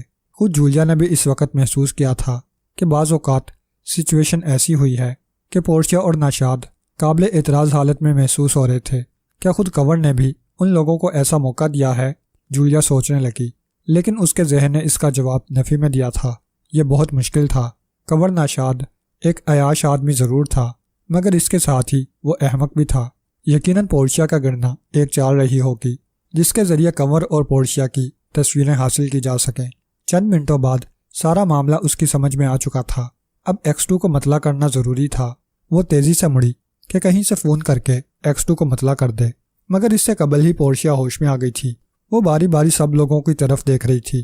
کنور نے اس کو حالات سے آگاہ کیا اور پھر وہ شرمندہ سی صورت بنائے کنور سے کہہ رہی تھی، مجھے افسوس ہے کنور کہ تم کو میری وجہ سے تکلیف ہوئی۔ او کوئی بات نہیں ڈارلنگ، کنور بولا۔ اب ہم لوگوں کو چلنا چاہیے، پورشیا بولی۔ پھر وہ دونوں کار میں سوار ہو گئے۔ کار آگے بڑھنے لگی۔ جولیا نے بھی اپنی کار سنبھال لی تھی۔ اب وہ ان لوگوں کا تعاقب کر رہی تھی۔ کنور راستے میں ایک جگہ ٹھہر گیا تھا اور پورشیا گاڑی سے اتر کر پیدل چلنے لگی۔ تھوڑی دور چل کر ایک آدمی نے اس کو لفٹ دی اور وہ کار میں سوار ہو گئی۔ جولیا نے خاص طور پر محسوس کیا تھا کہ یہ وہی لوگ ہیں جن کو سپائی کیمرہ سے فوٹو لیتا وہ دیکھ چکی تھی۔ تھوڑی دیر بعد وہ لوگ ایک عمارت میں داخل ہونے لگے۔ جولیا نے اس کے قریب ہی کار روکی تھی مگر کار روکنے کے ساتھ ہی وہ چونک پڑی۔ اس کی گردن سے ریوالور آ لگا تھا۔ کوئی سرد لہجہ میں کہہ رہا تھا، کار اندر لے چلو۔ جولیا کو اس کے حکم کی تعمیل کرنی پڑی۔ تقریباً 3-4 روز تک پورشیا سے متعلق کسی خبر کا انتظار کرنے کے بعد عمران نے سوچا کہ اب تن بتقدیر نکلنا ہی چاہیے۔ بہت ممکن ہے کہ لیو کارٹفن یا اس کے کسی ساتھی کو اس کے متعلق پہلے ہی معلومات رہی ہوں اور وہ اس کے ڈرامے سے واقف ہو گئے ہوں۔ بنیادی غلطی خود اس سے ہوئی تھی۔ اس کو چاہیے تھا کہ پرنس والا کھیل کھیلنے سے قبل ہلکا سا میک اپ کر لیتا، لیکن عمران نے اس کی ضرورت بھی محسوس نہیں کی تھی۔ اب کیا ہو سکتا تھا؟ عمران اپنی 2 سیٹر نکال کر باہر نکلا۔ اب وہ جولیا کی تلاش میں تھا۔ اس کو امید تھی کہ جولیا نے پورشیا کو دریافت کر لیا ہوگا۔ 2 گھنٹے میں عمران کئی ہوٹل چیک کر چکا تھا کیونکہ جولیا سے اس نے کہا تھا کہ پورشیا کا کوئی ایک ٹھکانہ نہیں ہے، اس لیے وہ ہوٹل گردی کر سکتی ہے۔ اب عمران کو مجبوراً ہوٹلوں کے چکر لگانے پڑ رہے تھے۔ جولیا تو اس کو ملی نہیں، البتہ ایک نائٹ کلب میں پورشیا عمران کو نظر آ ہی گئی۔ اس وقت وہ ایک دوسرے ہی کروڑ پتی سدھیر ورما کے ساتھ تھی۔ سدھیر ورما ایک مقامی کروڑ پتی تھا، کروڑوں کی جائیداد تھی اور اتنا ہی بڑا کاروبار تھا۔ عمران اس کو دیکھ کر مسکرایا، گویا اب سدھیر کی باری ہے۔ شاید وہ عمران کی طرف سے نا امید ہو گئے تھے، جبھی تو اس کو اس قسم کے دھمکی آمیز خطوط نہیں ملے، اور ویسے بھی اب عمران اس کو آسانی سے کیسے معاف کر دیتا۔ عمران تیزی سے اس کی طرف بڑھا جدھر پورشیا اور سدھیر بیٹھے تھے۔ پورشیا عمران کو اس طرف آتے دیکھ کر چونکی مگر منہ سے کچھ نہ بولی۔ عمران ان کے قریب پہنچ گیا اور بولا، جناب والا کیا میں تشریف رکھ سکتا ہوں؟ اور پھر جلدی سے بوکھلا گیا، ارے شاید جملہ غلط بول گیا ہوں۔ جی نہیں، سدھیر ورما نے عمران کو تیکھی نظروں سے گھورتے ہوئے کہا، آپ اس صدی کے بہت بڑے اردو دان ہیں، مگر میں پوچھ سکتا ہوں کہ آپ یہاں کیوں بیٹھنا چاہتے ہیں؟ وہ دیکھیے، میرا مطلب ہے کہ بس بیٹھنا چاہتا ہوں۔ عمران کے منہ سے الٹے سیدھے جملے نکلے۔ جی نہیں، تشریف لے جائیے۔ سدھیر غرایا، کیوں بیگم، چلا جاؤں؟ عمران نے پورشیا کی طرف دیکھ کر اسے آنکھ مارتے ہوئے کہا، شٹ اپ۔ پورشیا غرائی، کیا مطلب؟ سدھیر بھی اٹھ کھڑا ہوا، مطلب یہ کہ یہ میری بیگم ہیں اور اب میں ان سے اجازت طلب کر رہا ہوں۔ کون ہو تم؟ سدھیر غرایا، پلیز مسٹر۔ عمران برا مانتے ہوئے بولا، میں اس کو پسند نہیں کرتا کہ یہ آوارہ گردی کرتی پھرے، یہ میری قانونی بیوی ہے۔ عمران نے پورشیا کی طرف اشارہ کیا۔ Shut up. پورشیا اٹھ کھڑی ہوئی، میں تم کو اس بدتمیزی کا مزہ چکھاؤں گی، گنڈے بدماش۔ کیا بات ہے؟ دفتن قریب ہی سے 2-3 آدمی عمران اور پورشیا کی طرف لپکے۔ عمران کو اندازہ تھا کہ یہ لوگ پورشیا کے ساتھی ہوں گے، مگر پھر بھی وہ انہی سے مخاطب ہوا۔ صاحبو، حیرت ہے، یہ میری بیوی ہے، گھر سے لڑ کر بھاگ آئی ہے اور اب اس شریف آدمی کے سامنے مجھے پہچاننے سے انکار کر رہی ہے۔ تینوں آدمی چند لمحے خاموش رہے، غالباً سوچ رہے ہوں گے کہ یہ تو معاملہ ہی الٹا ہو گیا۔ پھر ان میں سے ایک آگے بڑھ کر بولا، آپ کے پاس کیا ثبوت ہے کہ یہ آپ کی بیوی ہے؟ تو کیا میں جھوٹ بول رہا ہوں؟ عمران نے آنکھیں نکال لیں۔ کیوں مسٹر؟ عمران نے سدھیر ورما کو مخاطب کیا۔ کیا یہ آپ کی بیوی ہے؟ سدھیر ورما بری طرح بوکھلا گیا اور جواب کے لیے ہکلانے لگا۔ دیکھا، عمران نے ہاتھ نیچا کر کہا، میں نہیں کہتا تھا کہ یہ میری بیوی ہے۔ بکو مت، ان میں ہی سے ایک بولا۔ تم کوئی بدماش ہو، یہ آدمی شریف معلوم ہوتا ہے۔ سدھیر ورما نے جو ان لوگوں کو اپنا حمایتی پایا تو شیر ہو گیا اور عمران کو ہاتھ مارنے کے لیے لپکنے لگا۔ عمران تیزی سے بیٹھ گیا۔ نتیجہ ظاہر تھا کہ وہ پورشیا کے اوپر گرا اور پھر دونوں بری طرح سے لڑک پڑے۔ عمران کہہ رہا تھا، ارے بیوی نہیں تو بیچاری کو مارتے کیوں ہو؟ چلو میں طلاق دیتا ہوں، تم شادی کر لو۔ ادھر اس کے تینوں ساتھی سدھیر ورما کو گرتے دیکھ کر بری طرح عمران کی طرف لپکے۔ عمران نے پھر جھکائی دی اور تینوں کے سر ٹکرا گئے۔ عمران کہہ رہا تھا، ارے ایسا بھی کیا، تم تو خود ہی لڑ پڑے۔ تینوں بلکہ چاروں بری طرح گالیاں دے رہے تھے۔ اب عمران کے ہاتھ بھی چلنے شروع ہو گئے۔ عمران 10 منٹ کے اندر اندر اس کے تینوں ساتھیوں کو بیکار کر چکا تھا۔ اب وہ فرش پر پڑے گہرے گہرے سانس لے رہے تھے۔ سدھیر ورما حیرت سے اس آدمی کو دیکھ رہا تھا جو کہ صورت سے احمق معلوم ہو رہا تھا، اور اس نے چشمے زدن میں 3 آدمیوں کو بیکار کر کے رکھ دیا تھا۔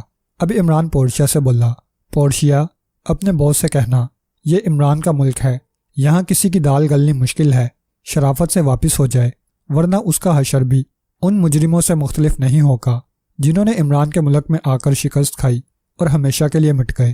پورشیا خونخوار نظروں سے عمران کی طرف دیکھتی رہی لیکن کچھ بولی نہیں۔ سدھیر ورما بھی دم بخود کھڑا رہ گیا تھا۔ پھر عمران تیزی سے گیٹ کی طرف بڑھ گیا کیونکہ اس جھگڑے کی خبر مینیجر کو بھی ہو چکی تھی اور وہ آنے ہی والا تھا، مگر عمران اس کے ساتھ الجھ کر وقت برباد نہیں کرنا چاہتا تھا۔ صفدر متواتر 3 دنوں سے میرو کے جوئے خانے پر جا رہا تھا اور جوا بھی کھیل رہا تھا۔ اگرچہ اس کو جوا کھیلنے کے بارے میں زیادہ تجربہ نہیں تھا، مگر ہارنے کی تمام رقم محکمہ کی طرف سے ادا کر دی جاتی تھی۔ اب صفدر کو کیا فکر تھی کہ وہ کتنی رقم ہارا یا جیتا۔ 3 دن بعد اس کو اس جاپانی تودارتوں کے درشن ہوئے۔ صفدر نے اس کو داخل ہوتے دیکھ لیا تھا مگر اسی انہماک سے جوا کھیلنے میں مصروف رہا۔ دفتن تودارتوں نے صفدر کے کاندھے پر ہاتھ رکھ دیا۔ صفدر نے چونکنے کی اداکاری کرتے ہوئے پیچھے دیکھا اور تودارتوں کی شکل دیکھتے ہی مسکرا کر بولا، ہیلو بابو، کیا حال ہے؟ مسٹر اچھن، آپ کب تک کھیلیں گے؟ تودارتو بولا، بس اب اٹھنے ہی والا تھا۔ صفدر نے جواب دیا، او تو پھر آئیے، میں آپ سے آج ایک ضروری بات کروں گا۔ صفدر نے اپنی رقم سمیٹی اور اٹھ کھڑا ہوا۔ تھوڑی دیر بعد وہ دونوں ہی میرو کے مخصوص کمرے میں تھے۔ تودارتو صفدر سے کہہ رہا تھا، مسٹر اچھن، آج میں آپ کے واسطے کام مہیا کروں گا، آپ میرے ہمراہ چلیں گے۔ استاد میرو کافی دنوں سے نظر نہیں آ رہا۔ صفدر بولا، وہ ہمارے کام سے لگے ہوئے ہیں۔ تودارتو کے چہرے پر مسکراہٹ تھی۔ اچھا، صفدر نے جواب دیا، مگر آپ میرے اصول سے واقف ہیں، میں نصف رقم ایڈوانس وصول کر لیتا ہوں۔ اچھی طرح سے واقف ہوں مسٹر اچھن، میں آپ کے 5000 روپے لے آیا ہوں۔ یہ کہہ کر تودارتو نے جیب میں ہاتھ ڈالا اور نوٹوں کی گڈیاں صفدر کے سامنے ڈال دیں۔ صفدر نے نوٹوں کی گڈیوں کو حریصانہ انداز میں دیکھا اور پلک جھپکنے میں ان کو پتلون کی جیب میں ڈھونس لیا۔ صفدر کی اس حرکت پر تودارتو کے چہرے پر مسکراہٹ آ گئی۔ آپ چل رہے ہیں مسٹر اچھن؟ تودارتو بولا، چلیے، اب تو میں جہنم میں بھی چھلانگ مار سکوں گا۔ وہ دونوں اٹھ کر چل دیے۔ راستے میں تودارتو نے ٹیکسی کی اور دونوں پچھلی سیٹ پر سوار ہو گئے۔ تودارتو اس علاقہ میں اپنی کار نہیں لاتا تھا۔ 10 منٹ بعد صفدر ماڈرن سوسائٹی کے عالی شان بنگلے میں داخل ہو رہا تھا۔ اندر داخل ہو کر اس نے طویل سانس لی۔ اس کو امید نہیں تھی کہ لیو کارڈ فن کا اڈا اس قدر آسانی سے نظر میں آ جائے گا۔ اندر داخل ہوتے ہی صفدر بری طرح چونک پڑا۔ اس کی نظر جولیا پر پڑی تھی۔ جولیا کے دونوں ہاتھ کرسی کی پشت سے بندھے ہوئے تھے اور اس کے سامنے ایک بھیانک صورت آدمی چابک لیے کھڑا تھا۔ جولیا نے صفدر کو اندر داخل ہوتے دیکھ لیا تھا۔ اس کو حیرت ہو رہی تھی کہ صفدر ریوالوروں کے سائے میں نہیں بلکہ اپنی مرضی سے چل رہا تھا۔ وہ اس کو دیکھ کر چونکی تھی اور بھیانک آدمی نے اس بات کو خاص طور پر محسوس کیا تھا۔ اس نے چونک کر صفدر کو دیکھا اور اپنے ساتھی سے جاپانی میں گفتگو کی جس کا جواب بھی جاپانی میں ملا تھا۔ پھر تودارتو صفدر سے بولا، مسٹر اچھن، کیا آپ اس سے واقف ہیں؟ بہت اچھی طرح جناب۔ صفدر بولا، او یہ کون ہے؟ آپ شاید ایک شخص عمران سے واقف نہ ہوں، یہ اس کی دوست ہے۔ او، بھیانک آدمی کا چہرہ دمکنے لگا اور بولا، مجھے یقین تھا کہ یہ عمران کی ساتھی ہوگی، پھر وہ الگ ہٹ گیا۔ جولیا صفدر کو قہر آلود نظروں سے گھور رہی تھی، جس بات کی وجہ سے وہ 2-3-4 ہنٹر کھا چکی تھی وہ صفدر نے 1 منٹ میں کھول دی تھی۔ اس کو یقین تھا کہ صفدر غداری نہیں کر سکتا، مگر مصلحتاً بھی صفدر کو ایسی بات نہیں کہنی چاہیے تھی۔ اس کو لے جاؤ، وہ اپنے ساتھیوں سے بولا۔ جولیا کی کرسی میں چھوٹے چھوٹے پہیے لگے ہوئے تھے، وہ جولیا کی کرسی کو دھکیلتے ہوئے لے گئے۔ اب کمرے میں صرف صفدر اور لیو کارڈفن موجود تھے۔ لیو کارڈفن صفدر کی آنکھوں میں دیکھتا ہوا بولا، مسٹر اچھن، میں نے تمہاری کافی تعریف سنی ہے، تجربہ شرط ہے۔ صفدر بولا، ٹھیک ہے۔ وہ کچھ سوچتا ہوا بولا، فی الحال میں تم سے تجربے کے طور پر ایک کام لوں گا۔ یہ کہہ کر وہ واپس چلا گیا۔ صفدر سوچ رہا تھا کہ یہ کام کیا ہو سکتا ہے۔ اس کی واپسی جلدی ہوئی تھی۔ اس کے ہاتھ میں ایک فائل تھا۔ اس نے فائل صفدر کی طرف بڑھاتے ہوئے کہا، اس شخص کا سر چاہیے۔ صفدر نے فائل کو دیکھا اور بہت مشکل سے اپنی گھبراہٹ روک سکا۔ تصویر عمران کی تھی۔ لیو کارڈفن صفدر کی شکل بہت غور سے دیکھ رہا تھا۔ کیوں؟ کیا خیال ہے؟ آپ جانتے ہیں یہ کون ہے؟ صفدر بولا، تم کو اس سے مطلب نہیں ہونا چاہیے۔ لیو کارڈفن کی کرراتی ہوئی آواز آئی، ہم تمہیں معقول معاوضہ دیں گے، فکر نہ کریں۔ اگر آپ کے ساتھی کچھ عرصہ قبل کہہ دیتے تو شاید میں اب تک اس کا سر پیش کر چکا ہوتا۔ او، کیا مطلب؟ وہ حیرت سے بولا تھا، شاید آپ کو نہیں معلوم کہ میں آپ کے ساتھی کے سامنے اس شخص کی پٹائی کر چکا ہوں۔ آپ اچھن کو کیا سمجھتے ہیں؟ Good, very good. وہ بولا، مجھے امید تھی کہ ایسا ہی ہوا ہوگا۔ تم یہ کام کتنے عرصہ میں کر سکو گے؟ صرف چند گھنٹوں میں۔ صفدر بولا، ٹھیک ہے، مگر اس سے قبل میں ایک کام اور لوں گا۔ وہ بولا، اگرچہ میں تمہارا امتحان لینا چاہتا تھا، مگر میرا خیال ہے تم مجھ سے غداری نہیں کرو گے، بشرطے کہ معاوضہ ملتا رہے۔ فکر نہ کرو، پیسے کی تم کو یہاں کمی نہیں ہوگی۔ بہت اچھا، آپ مجھ کو وفادار ہی پائیں گے۔ بھیانک صورت آدمی لیو کارڈفن ابھی صفدر سے باتیں ہی کر رہا تھا کہ کمرے کا دروازہ کھلا۔ پورشیا اندر داخل ہوئی۔ باس، وہ آنے کے ساتھ ہی بولی، عمران بہت تکلیف دہ ہوتا جا رہا ہے۔ آج اس نے سدھیر ورما کو بھی ہوشیار کر دیا ہے۔ کیا ہوا؟ باس حیرت سے بولا۔ اس نے عمران اور اپنے درمیان ہونے والی گفتگو دہرا دی۔ او، بھیانک صورت آدمی دان پیستے ہوئے بولا، اچھن، تم دیکھ رہے ہو وہ ہمارے سامنے دیوار بنا ہوا ہے۔ آپ فکر نہ کریں جناب۔ صفدر بولا، انشاءاللہ دیوار جلد ہی ہٹ جائے گی۔ باس اس انداز میں صفدر کو دیکھ رہا تھا جیسے اس کو صفدر کی کامیابی کی امید نہ ہو۔ خود صفدر پورشیا کو دیکھ کر چونکا تھا، مگر پورشیا صفدر کو شناخت نہ کر چکی تھی کیونکہ عمران نے صفدر پر شروع ہی سے ready made make up fit کر رکھا تھا۔ اب تم جا سکتے ہو، باس نے صفدر سے کہا۔ صفدر نے ہاتھ اٹھا کر بائے بائے کہا اور تیز قدموں سے چل کر باہر نکل گیا۔ اب کمرے میں صرف پورشیا اور بھیانک صورت لیو کارڈفن موجود تھے۔ باس، کیا اس شخص کو ٹرین کر دیا گیا ہے؟ پورشیا نے مؤدبانہ انداز میں دریافت کیا۔ نہیں سوشیلا، میں اس کی ضرورت نہیں محسوس کر رہا۔ میں اس کو اپنے گروہ میں شامل نہیں کر رہا، بلکہ یہ عمران کی موت کا فرشتہ ثابت ہوگا۔ میں تصدیق کر چکا ہوں، پچھلے دنوں یہ عمران کو زیر کر چکا ہے۔ تعجب ہے، سوشیلا یا پورشیا بولی۔ کیوں؟ تم کو حیرت کیوں ہے؟ باس کی آواز میں طنز شامل تھا۔ یقین کیجئے باس کہ عمران نے گزشتہ روز ہمارے 3 ساتھیوں کو اس طرح مارا تھا جیسے وہ بچے ہوں، حالانکہ ہمارے ساتھی شیروں کی طرح دلیر اور چیتے کی طرح پھرتیلے ہیں۔ خیر خیر، میں اس کو دیکھ لوں گا، باس بولا۔ اب تک کتنے آدمیوں کے فوٹو حاصل کیے جا چکے ہیں؟ 6 آدمیوں کے باس۔ ان کو لیٹر روانہ کر دیے گئے ہیں؟ ہاں باس، ان میں سے 3 آدمیوں نے رقم دینے پر آمادگی کا اظہار کیا ہے۔ میں نے تو دارتوں اور دوسرے 2 آدمیوں کو حکم دیا تھا کہ وہ ان لوگوں سے رقم وصول کر لیں، پھر باقی 3 آدمیوں سے اس ہفتہ رقم وصول ہو جائے گی۔ ٹھیک ہے، باس بولا، اب یہ کھیل ختم کرو، ہمیں اپنے مقصد کی طرف تیزی سے دوڑنا ہے۔ بہت اچھا باس، اپنے ساتھیوں سے کہو کہ اسی ہفتے سب سے رقم حاصل کر لیں۔ ہم لوگ آئندہ ہفتے اس ملک کو چھوڑ چکے ہوں گے۔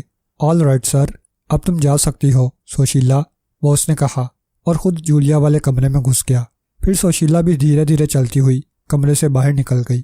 عمران شروع ہی سے صفدر کا تعاقب کر رہا تھا، بلکہ 3 روز سے وہ بھی میرو کے جوئے خانے کے آس پاس منڈلایا کرتا تھا۔ آج اس نے تودارتوں کو آتے دیکھ کر اس انداز میں سر ہلایا تھا جیسے کام اس کی مرضی کے عین مطابق ہو رہا ہو۔ صفدر اور تودارتوں ایک ٹیکسی میں سفر کر رہے تھے۔ غالباً تودارتوں کے وہم و گمان میں بھی یہ بات نہ ہوگی کہ اس وقت اس کا تعاقب ہو رہا ہے۔ وہ بہت اطمینان سے ماڈرن سوسائٹی میں اترا۔ پھر صفدر اور تودارتوں تو پیدل ہی آگے بڑھنے لگے۔ کوئی 1 فرلانگ چلنے کے بعد وہ ایک خوبصورت سے بنگلے میں داخل ہوئے۔ عمران اس کے قریب ہی ایک ایرانی ہوٹل میں گھس گیا۔ وہ اس عمارت کی نگرانی کر رہا تھا۔ عمران کے ہاتھ میں اخبار تھا اور نظریں عمارت سے لگی ہوئی تھیں۔ وہ ہر آنے جانے والے پر نظریں ڈالنا چاہتا تھا۔ تھوڑی دیر بعد سوشیلا، جو پورشیا بن کر عمران سے مل بیٹھی تھی، اس عمارت میں داخل ہوئی۔ اس کی چال بہت تیز تھی۔ عمران کو اندازہ تھا کہ وہ اپنے باس سے اس کی شکایت کرنے جا رہی ہے۔ عمران کے چہرے پر مسکراہٹ کی بہت واضح لکیر تھی۔ کوئی 1 گھنٹے کے بعد صفدر اس عمارت سے برآمد ہوا۔ اب وہ کسی ٹیکسی کے انتظار میں کھڑا تھا۔ عمران نے کاؤنٹر پر بل ادا کیا اور اپنی 2 سیٹر سنبھال لی، مگر اس سے قبل وہ کسی تعاقب کو دیکھنا نہیں بھولا تھا۔ 1.5 میل تک چلتے رہنے کے بعد عمران نے اپنی 2 سیٹر صفدر کی ٹیکسی کے برابر کر لی۔ مقصد یہ تھا کہ وہ عمران کو دیکھ لے۔ صفدر عمران کو دیکھ کر مسکرایا اور اپنی ٹیکسی رکوائی، مگر اس سے قبل وہ میک اپ اتارنا نہیں بھولا تھا۔ ٹیکسی ڈرائیور کو 5 روپے کا نوٹ پکڑوانے کے بعد صفدر آہستہ آہستہ عمران کی 2 سیٹر کے قریب بڑھا۔ عمران کے برابر بیٹھتے ہوئے صفدر بولا، عمران صاحب، معلوم ہوتا ہے کہ آپ تعاقب کرتے رہے ہیں۔ ابے کیا بتاؤں یار، تمہارے چوہے نے جان کھا رکھی ہے کہ صفدر کو چیک کرو۔ میں نے تو صاف کہہ دیا تھا کہ میں اس کی کوئی امداد نہیں کر سکتا، مگر دفتن صفدر کے چہرے پر اضطراب کی لہر نظر آئی۔ عمران نے خاص طور پر محسوس کیا تھا۔ صفدر کہہ رہا تھا، عمران صاحب، ان لوگوں نے جولیا کو اغوا کر رکھا ہے۔ مجھے یقین تھا، عمران نے جواب دیا۔ ایکس2 نے اس کو پورشیا کے تعاقب کا حکم دیا تھا اور وہ اپنی حماقت کی وجہ سے پکڑی گئی ہوگی۔ عمران صاحب، کچھ کیجئے خدا کے لیے۔ صفدر جلدی سے بولا، فکر نہ کرو پیارے، میں ہوشیار ہوں اور میں اس کی حفاظت کا انتظام کر چکا ہوں۔ وہ لوگ اس کا کچھ نہ بگاڑ سکیں گے۔ عمران نے صفدر کو مطمئن کرنے کے لیے جھوٹ بولا۔ ہاں، رپورٹ پیش کرو۔ صفدر نے سارے واقعات دہرا دیے۔ بہت خوب، عمران مسکرایا۔ تسلیم کا سر خم ہے جو تلوار ہاتھ میں آئے، عمران گنگنا کر بولا۔ صفدر بے ساختہ کہکا مارنے پر مجبور ہو گیا۔ عمران صاحب، جس کا شعر ہے، اگر اس نے سن لیا تو بے دریغ سر پیٹنے پر مجبور ہو جائے گا۔ فکر نہ کرو، ہمارے ملک میں شاعر اور ادیب سر بہت اچھی طرح پیٹ سکتے ہیں۔ اچھا عمران صاحب، اب اجازت دیجیے۔ میرے خیال میں آپ ایکس2 کو حالات سے مطلع کر دیں گے۔ فکر نہ کرو، اب تم ضرور جاؤ۔ مجھے بھی آج کل دست آ رہے ہیں۔ ڈاکٹروں نے کہا ہے کہ لسی پیا کرو، اس پر دہی کی کڑھی کھایا کرو، مگر یہ کمبخت ہوٹل والے۔ عمران صاحب، خدا کے لیے بور نہ کیجیے، میں جا رہا ہوں۔ عمران نے کار روکی اور صفدر کو اتار دیا۔ صفدر کو اتارنے کے بعد اب وہ خود بھی ماڈرن سوسائٹی کی طرف بڑھا تھا۔ بقیہ حالات کو دیکھنا ضروری تھا۔ وہ لیو کارڈفن سے بخوبی واقف تھا، مگر ابھی تک اس کی آمد کا مقصد واضح نہیں ہو سکا تھا۔ ٹویوٹا جیسے آدمیوں کے ساتھیوں سے یہ امید نہیں تھی کہ وہ معمولی قسم کی رقم حاصل کرنے آئے ہوں۔ وہ یقیناً کسی بڑے چکر میں ہے۔ عمران نے کار کو ایک ریسٹورنٹ کے سامنے پارک کیا اور خود لیو کارڈفن کے بنگلے کی طرف بڑھا۔ ماڈرن سوسائٹی پہنچ کر بنگلے کے عقبی سمت روشن دان تک پہنچنے میں اس کو 10 منٹ سے زیادہ نہیں لگے تھے۔ اب وہ جھانک کر ان لوگوں کی گفتگو سن رہا تھا۔ اس وقت کمرے میں 8-10 آدمی موجود تھے۔ ان میں 6 مقامی بدماش تھے جو کسی نہ کسی طرح پہلے بھی اس کی نظروں میں تھے، اور باقی جاپانی اور پورشیا تھی۔ لیو کارڈفن پورشیا سے کہہ رہا تھا، سوشیلا، اب بینک میں ہماری کتنی رقم ہے؟ 14 لاکھ روپے پاس اور تقریباً 8 لاکھ روپے اسی ہفتہ میں وصول ہو جائیں گے۔ ٹھیک ہے تو دارتو، تم نے جہاز کا انتظام کر لیا ہے؟ یس باس، ہمارے آدمی ایک جہاز پر قبضہ کر لینے میں کامیاب ہو گئے ہیں۔ ٹھیک ہے۔ اب وہ مقامی گنڈوں سے مخاطب ہوا، دوستو، میں اب تم لوگوں کو خوش کر دوں گا۔ کل قومی صنعتی نمائش کا آخری دن ہے اور تم لوگ کل اس گڑیا کو اڑاؤ گے جس کے اب تک کروڑوں روپے لگائے جا چکے ہیں۔ گنڈوں کے چہروں پر حیرت کے آثار تھے۔ فکر کرنے کی ضرورت نہیں ہے، لیو کارڈفن بولا، کام سب ہم لوگ کریں گے، تم لوگ صرف گڑیا اٹھاؤ گے۔ پروگرام یہ ہے کہ ہم لوگ رات کو 12 بجے صنعتی نمائش کی مرکزی لائٹ کا فیوز اڑا کر تمام نمائش میں اندھیرا کر دیں گے۔ اس عرصہ میں تم لوگ منتظمین سے نمٹو گے اور گڑیا کو اٹھا کر لے جانے میں ہماری مدد کرو گے۔ تمام گنڈے خاموشی سے اس کی گفتگو سن رہے تھے۔ ان میں سے کسی نے بولنے کی ضرورت نہیں سمجھی تھی۔ عمران کا کیا ہوگا باس؟ سوشیلا بولی، اب میں اس کی ضرورت نہیں سمجھتا۔ باس بولا، اگر کل ہم کامیاب ہو گئے تو عمران سے بھیڑنے کی ضرورت ہی نہیں ہے۔ لیکن باس، سوشیلا بولی، وہ نمائش میں گڑیا اڑاتے وقت بھی رکاوٹ کھڑی کر سکتا ہے۔ بہتر تو یہی تھا کہ اس کا کچھ انتظام ہو جاتا۔ ان باتوں کو میں بہتر طور پر سمجھ سکتا ہوں، اس نے ذرا ترشی کے ساتھ کہا۔ اس طرح خواہ مخواہ وقت ضائع ہوگا۔ اور میں ایک ایک منٹ قیمتی سمجھتا ہوں۔ پھر بھی وقت آنے پر جیسا ہوگا دیکھا جائے گا۔ سشیلا چپ رہ گئی۔ پھر باس نے گنڈوں سے کہا، پھر آپ لوگ بالکل تیار رہیں، بہتر ہے جناب، ان میں سے ایک بولا، اور پھر لیو کارٹ فن کے اشارے پر وہ سب باہر چلے گئے۔ قومی نیشنل فیئر کا آج آخری دن تھا۔ پوری نمائش میں کہیں تیل دھرنے کو جگہ نظر نہیں آتی تھی۔ عمران 3 گھنٹوں سے چکر کاٹ رہا تھا۔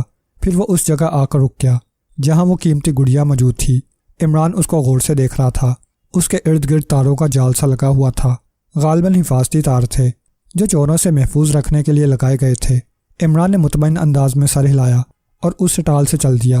مائکرو فون سے اس کے کانوں میں اب بھی آواز سنائی دے رہی تھی، حضرات، اس انٹرنیشنل گڑیا کی قیمت 13 کروڑ روپے لگائی جا چکی تھی۔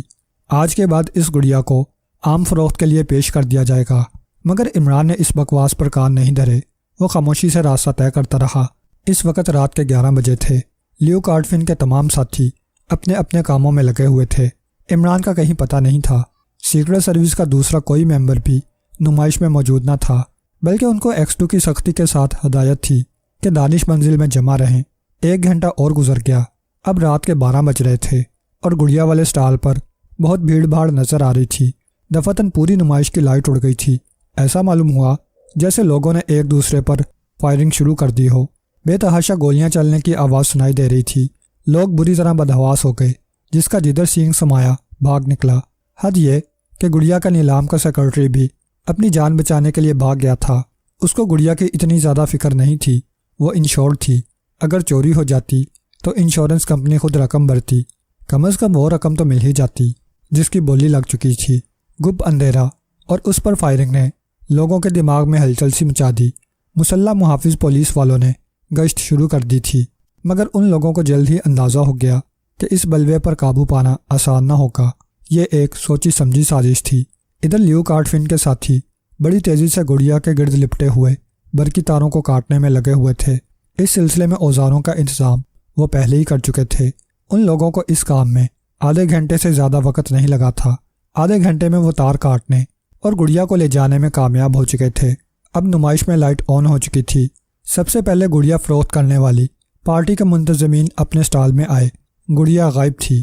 گڑیا کا غائب ہو جانا ایک قیامت کے آ جانے سے کم نہ تھا۔ نمائش میں سب سے زیادہ قیمتی چیز وہ گڑیا ہی تھی۔ منتظمین نے فوراً پولیس اور انشورنس کمپنی کو فون پر اطلاع دی۔ ذرا سی دیر بعد ہی پولیس اور انشورنس کمپنی کے مسلح دستے حرکت میں آ گئے۔ فوری نمائش کو چھان مارا گیا، مگر ان کو کچھ نہ ملا۔ اب وہ لوگ ایک ایک سٹال، ایک ایک کونے، ہر جگہ گھوم رہے تھے۔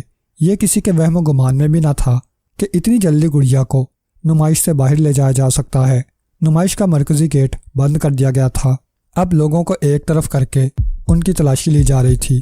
گڑیا معمولی چیز نہیں تھی جس کو جیب میں رکھا جا سکتا۔ قد آدم گڑیا کو اٹھانے کے لیے کم از کم 4 آدمیوں کی ضرورت تھی۔ پولیس 2 گھنٹے تک جھک مارتی رہی، مگر اس کو کسی بھی قسم کا کوئی نشان نہ مل سکا۔ اب وہ لوگ مایوس ہو کر اپنے محکمے کو اطلاع دے رہے تھے۔ لیو کارٹ فن اور اس کے ساتھی بڑی تیزی سے حرکت میں آئے تھے۔ جیپ بڑی صورت سے ہوائی اڈے کی طرف بڑھی تھی۔ اب تک ان سے کوئی مزاحمت نہیں کی گئی تھی۔ ہوائی اڈا کے قریب پہنچ کر لیو کارٹ فن نے اطمینان کا سانس لیا اور اپنے 5 ساتھیوں کو جہاز پر بیٹھنے کی ہدایت کی۔ مقامی گنڈے جو اس کی امداد کرتے رہے تھے ان لوگوں سے جانے سے قبل اپنا معاوضہ طلب کیا۔ لیو کارٹ فن کے چہرے پر مسکراہٹ کی گہری سی لکیر کھنچ گئی اور اس کی جیب سے ریوالور نکل آیا، اور پھر 6 گولیاں ان لوگوں کا معاوضہ بن گئیں۔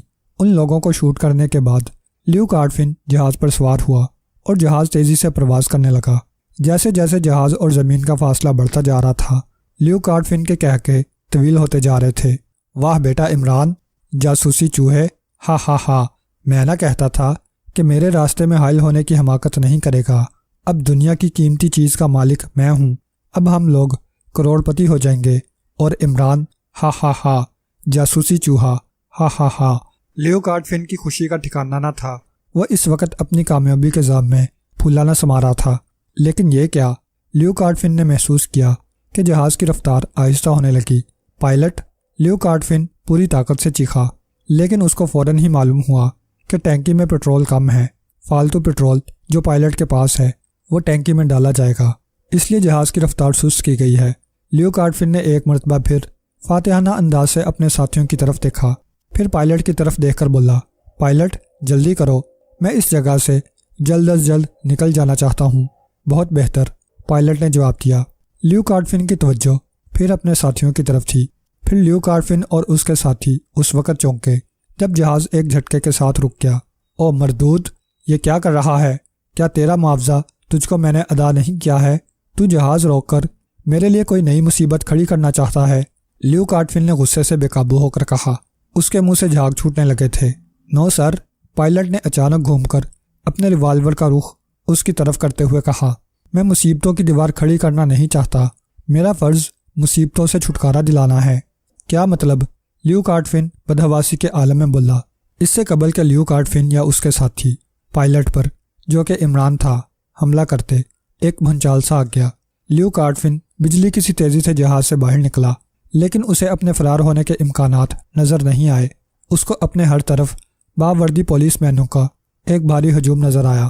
ویری گڈ عمران، زندہ باد، یہ فیاض کی آواز تھی جو عمران کو مبارکباد دے رہا تھا۔ چشم زدن میں فیاض اور اس کے ساتھیوں نے لیو کارڈفن اور اس کے ساتھیوں کو گرفتار کر کے ہتھکڑیاں پہنا دیں۔ پائلٹ یعنی عمران کہہ رہا تھا، سپر فیاض، اس سے پہلے یہ تو پوچھ لو کہ یہ الو ہے یا گدھا؟ اس کی ماں کو گدھی نے جنا تھا یا؟ خیر چھوڑو۔ پھر عمران لیو کارڈفن کے قریب آ گیا اور بولا، کہو بیٹے، کیا حال ہے؟ دیکھ لیا تم نے جاسوسی چوہے کو؟ ہا ہا ہا۔ عمران نے ایک طنزیہ قہقہ لگایا۔ دوسرے دن عمران اور سیکرٹ سروس کے تمام ممبران دانش منزل میں جمع تھے اور مائکرو فون سے X2 کی آواز آ رہی تھی۔ لیو کارڈفن کی گرفتاری عمران کا تنہا کارنامہ ہے۔ ایک لمحے کے توقف کے بعد آواز پھر آنا شروع ہوئی۔ یہ سلسلہ اس وقت شروع ہوا تھا جبکہ مجھے لیو کارڈفن کے سفر کے بارے میں اطلاع ملی۔ میں نے عمران کو پرنس والا رول ادا کرنے کی ہدایت کی کیونکہ لیو کارڈفن کا بزنس بلیک میلنگ تھا۔ اس لیے میرا خیال تھا کہ لیو کارڈفن بلیک میلنگ کے چکر میں آیا ہوگا، لیکن وہ اس گڑیا کے حصول کے لیے آیا تھا۔ لیکن سر، صفدر نے کچھ کہنا چاہا۔ ہاں ہاں، بولو بولو، X2 نے حوصلہ بڑھانے والے لہجے میں کہا۔ سٹی بینک کے ڈاکے کا کیا چکر تھا؟ صفدر نے اپنا سوال پورا کیا۔ دراصل اس کو اپنے پروگرام کے لیے کچھ مقامی گنڈوں کی بھی ضرورت تھی۔ مقامی گنڈوں کے لیے ایک بڑی رقم فراہم کرنا بھی قطعی ضروری تھا۔ چنانچہ اس نے بینک میں ڈاکہ ڈال کر اور بلیک میلنگ کر کے رقم حاصل کی۔